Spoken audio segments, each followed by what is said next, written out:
Teka lang. Nandyan pala kayo. Wait lang ha.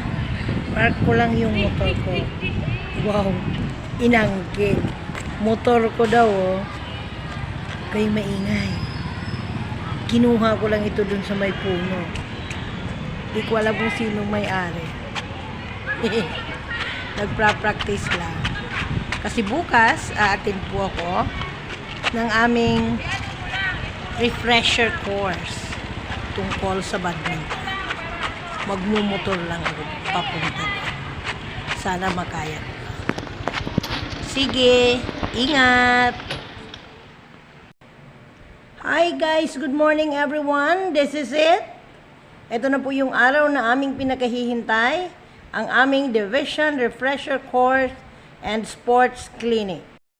Kasalukuyan po kaming nandito sa Pasita Complex 1 Elementary School at gaganapin na nga ang aming sports clinic ngayong araw.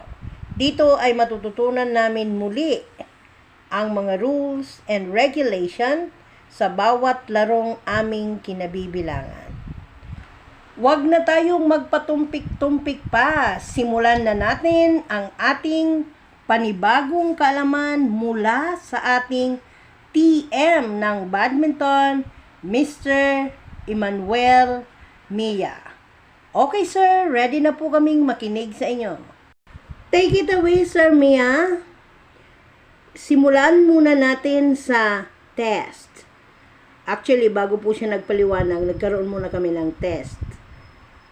Hindi ko malaman kung tumama ba kami o mayroon nga ba kaming nalalaman dito sa aming sports na pinasukan.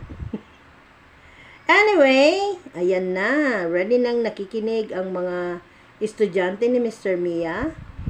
At pagkatapos po niyan ay mayroon po kaming tinatawag na practical exam. At kami po ay pupunta doon sa South Spring sa Canlalay, Binyan.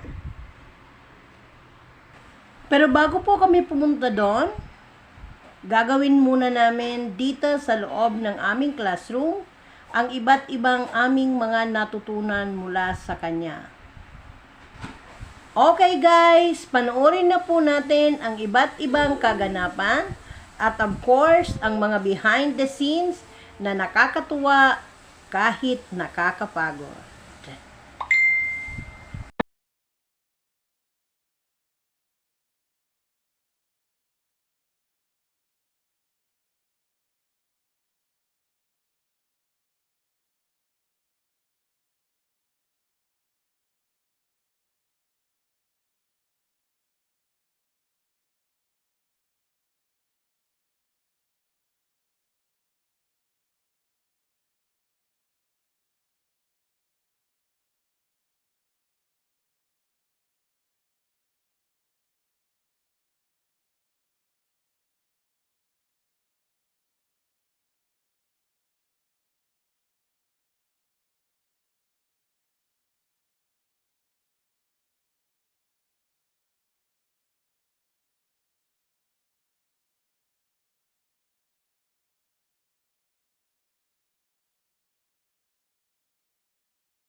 Para saan nga ba itong ginagawa naming refresher course? Siyempre, ito po ay paghahanda para sa gaganapin na Division Meet sa March 4 and 5 dito pa rin sa Pasita 1 Elementary School. Bye-bye!